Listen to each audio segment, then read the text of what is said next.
വീണ്ടും വാർത്തകളിലേക്ക്. ഇനി ഗൾഫ് ന്യൂസ്. കുവൈറ്റിൽ നാളെ മുതൽ പ്രാബല്യത്തിൽ വരുന്ന എക്സിറ്റ് പെർമിറ്റ് നിയമം അനുസരിച്ച് ഇതുവരെ 22,000 പെർമിറ്റുകൾ ഇഷ്യൂ ചെയ്തതായി അധികൃതർ.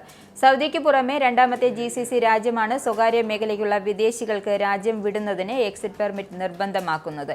എക്സിറ്റ് പെർമിറ്റ് ഇല്ലാത്ത വിദേശികൾക്ക് നാളെ മുതൽ യാത്രാനുമതി നിഷേധിക്കും. തൊഴിലുടമയാണ് അനുമതി പത്രം നൽകുന്നതെങ്കിലും നടപടിക്രമം ഓൺലൈനായി പൂർത്തിയാക്കണമെന്ന് പബ്ലിക് അതോറിറ്റി ഫോർ മാൻപവർ വ്യക്തമാക്കി. ഇതേസമയം സ്വന്തം സ്പോൺസർഷിപ്പിലുള്ള വിദേശികൾക്ക് എക്സിറ്റ് പെർമിറ്റ് ആവശ്യമില്ലെന്ന് മാനവശേഷി സമിതി വ്യക്തമാക്കി. എക്സിറ്റ് പെർമിറ്റ് ഇല്ലാത്ത കുവൈറ്റിലെ പ്രവാസി താമസക്കാർക്ക് നാളെ മുതൽ വിമാനയാത്ര അനുവദിക്കില്ല എന്ന മുന്നറിയിപ്പുമായി എയർലൈനുകൾ. പെർമിറ്റ് ഇല്ലാത്തതിനെ തുടർന്ന് യാത്ര മുടങ്ങിയാൽ ഉത്തരവാദിത്തമില്ല എന്ന് ജസീറ എയർവേസ്. ജൂലൈ 1 മുതൽ സ്വകാര്യ മേഖലയിലെ പ്രവാസികൾക്ക് രാജ്യത്തിന് പുറത്തു പോകാൻ എക്സിറ്റ് പെർമിറ്റ് നിർബന്ധമാക്കിയ സാഹചര്യത്തിലാണ് എയർലൈനുകളുടെ മുന്നറിയിപ്പ്.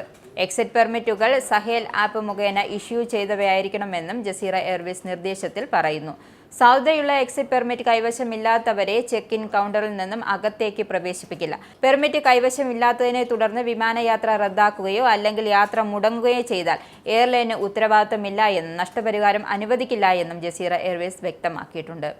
എല്ലാ യാത്രക്കാരും കൈവശമുള്ള എക്സിറ്റ് പെർമിറ്റ് അടക്കമുള്ള യാത്രാരേഖകളുടെ സാധുത പരിശോധിക്കണമെന്നും നിർദ്ദേശമുണ്ട്. UAE സ്വദേശിവൽക്കരണ പദ്ധതിയായ നാഫിസിന്റെ അർദ്ധവാർഷിക ലക്ഷ്യം പൂർത്തീകരിക്കാനുള്ള സമയപരിധി ഇന്ന് അവസാനിക്കും. നാളെ മുതൽ പരിശോധന ഊർജിതമാക്കുമെന്നും മാനവശേഷി സ്വദേശിവൽക്കരണ മന്ത്രാലയം അറിയിച്ചു. നിയമം ലംഘിക്കുന്ന കമ്പനികളെ കാത്തിരിക്കുന്നത് വൻ തുക പിഴയും താഴ്ന്ന ഗ്രേഡിലുള്ള തരം താഴ്ത്തലും കൂടാതെ സർക്കാർ ആനുകൂല്യം റദ്ദാക്കലും. സ്വദേശിവൽക്കരണത്തിന് കൃത്രിമം കാട്ടുന്ന കമ്പനിയും കനത്ത പിഴ അടയ്ക്കേണ്ടി വരും. ആദ്യ തവണ 1 ലക്ഷം ദിർഹമാണ് പിഴ ചുമത്തുക.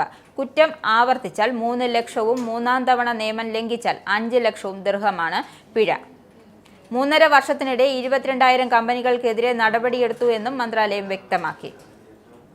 ഇനി ആനന്ദ് ട്രാവൽ GCC ഇന്ത്യ നാണയവിനിമയ നിരക്ക്. ഒരു സൗദി റിയാൽ 22.80 ഇന്ത്യൻ രൂപ, ഒരു UAE ദിർഹം 23.28 ഇന്ത്യൻ രൂപ, ഒരു കുവൈറ്റി ദിനാർ 279.69 ഇന്ത്യൻ രൂപ, ഒരു ഒമാനി റിയാൽ 222.07 ഇന്ത്യൻ രൂപ.